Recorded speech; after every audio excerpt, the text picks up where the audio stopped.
Okay, and we are back for part 3 of Let's Play Cthulhu Saves the World.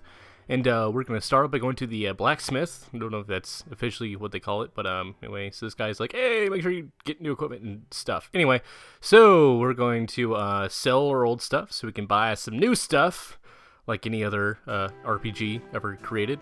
So we already had the fleece tunic. We're going to see if we can get that warrior tunic. We have just enough, and then you see there's a cute dress for Yumi, which apparently the appearance of dress helps its attributes. And we have the heroine dress, which lots of insane stats down there, but we sort of can't afford it considering it's like 5 million gold, but we only have 698.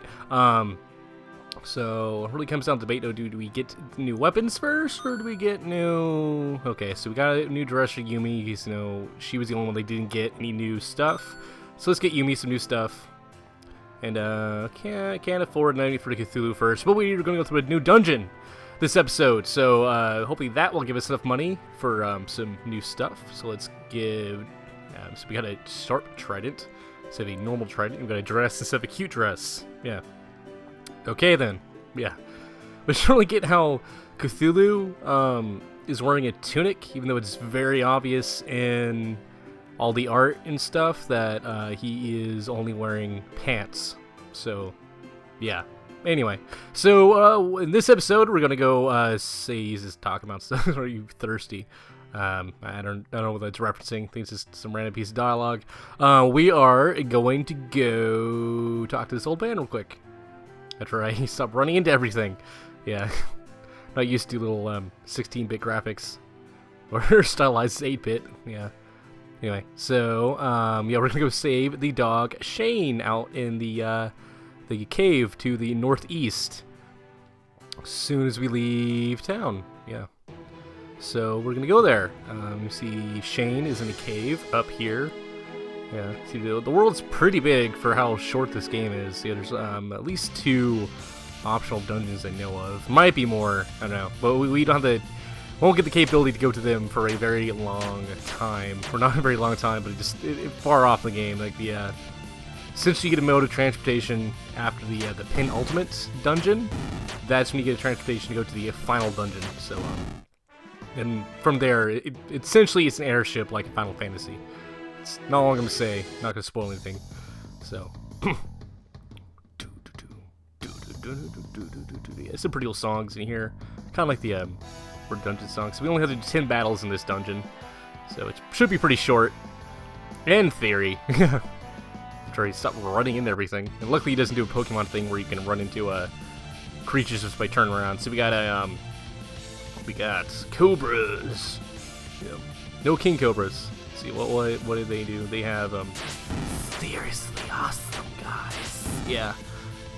Yeah. If you can't read the little bios that pop up by their health. It's a pretty witty game, yeah. Lots of puns. So just do stat up. Usually what I do, I alternate. So last time we raised up his points like that. So we're going to raise up his max health and max MP. The next time we're going to raise up his other stats. I kind of alternate. I think that's even enough, yeah. Got the hiccups. No! It's the audio commentator's worst nightmare. The hiccups of doom. Batman. I don't know. That wasn't a Batman villain voice. That was a very poor impersonation of a 1940s announcer's voice. Yeah. Yeah. Also, this is the first series that I've uploaded that is in widescreen and fake HD. Yeah, I don't know if I haven't checked episode 1 yet, but essentially this is exported out as 720 by 480, but is it's actually like 320 by 120, I think. It's a very small frame size because I only record off of component, or not component, no, not even component. I wish it was component. I want component. No, I record off of RCA, so I can't do HD, but I can do widescreen. So I have very small widescreen. So yeah, this is scaled up standard definition widescreen, which is a very weird format to work with to begin with. Yeah. And that's my little tangent about video frame sizes. But luckily, The games that I do, you know, they aren't in HD to begin with, so I'm not losing too much quality, and just really just kind of scale them up. Kind of noticeable in the Pokemon games, but the pixels are already kind of big on that to begin with, so not too bad. Anyway, here's Shane. Found Shane, but no, there's a ninja spirit. Yeah, because you have noticed by he apparently is digging up bones. Yeah. Anyway, if you didn't notice, this place is called the Ninja Graveyard, I think, or yeah, the Ninja Funeral or something like that. So we're going to use Insanity Strike. No, this fight's just putting me to sleep, man. Yeah, so he goes all crazy. He's like, "Rah!" Yeah, the Ninja Spirit. Yeah. Anyway, so we're going to use a Flame Strike, and he wasn't blinded, but the only reason I'm using Blind Strike is because it's her strongest attack right now. So, also, I probably should have used Summon Kraken, because we are going straight back to town after this, not going to waste any MP by doing it.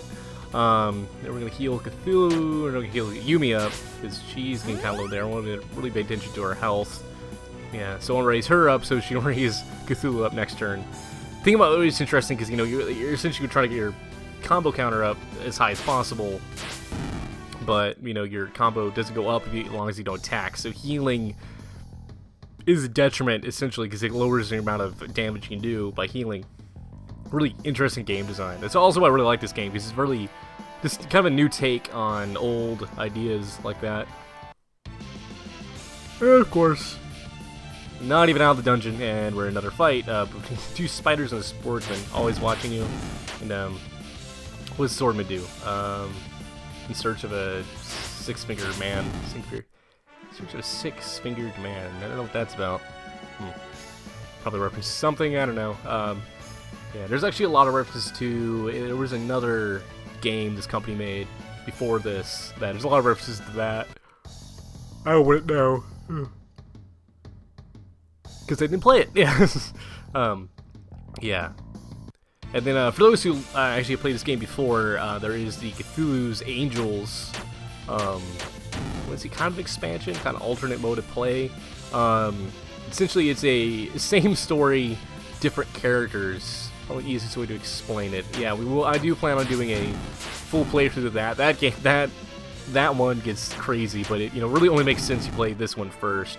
Don't plan on doing that right after this, but I plan on getting back into, of course, finishing Fire Red and doing some other projects. I do have a list, mental list. Yeah, made a list many years ago of what I wanted to do. Yeah, I like this game. All I can say. Oh man. So we got some punks. Punk asses. Kick the punk asses. Flame Strike. Blind Strike.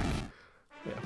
So really nothing really too much to this game, It's not like exploring. We'll be doing that. Oh man, another fight. Yeah. Fierce Breeze.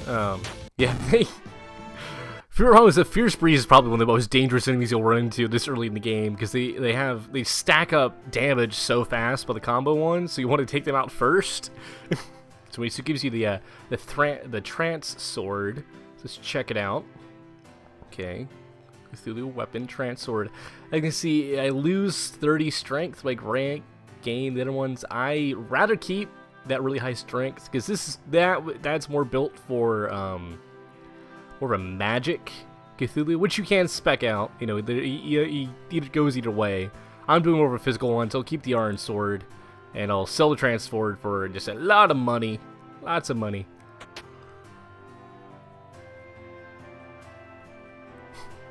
That was Eon. That was some dead air right there. I just got fired for my radio job by doing that. Not like in real life. I'm saying if you ever work radio, don't do any dead air, or you'll find your ass out on the street pretty fast. So anyway, yeah, let's see what I can afford. Promise I can't buy both. I'm gonna buy the Warrior Tunic, and then off screen I'm gonna go get some money and buy myself a Steel Sword. But that's enough for this short episode. I don't really want to start anything new just yet, but we'll be doing that. We're going to the next place, next dungeon, the next story dungeon. The next episode of Cthulhu Saves the World after we sell some old stuff. Yep. Gonna get some upgrades. Gonna go grind off screen real quick. Shouldn't take too long. Just need to get some gold. Yeah, let's go save at the end. Yep. So, yeah, down to slot D. And I will see you guys next time. Bye.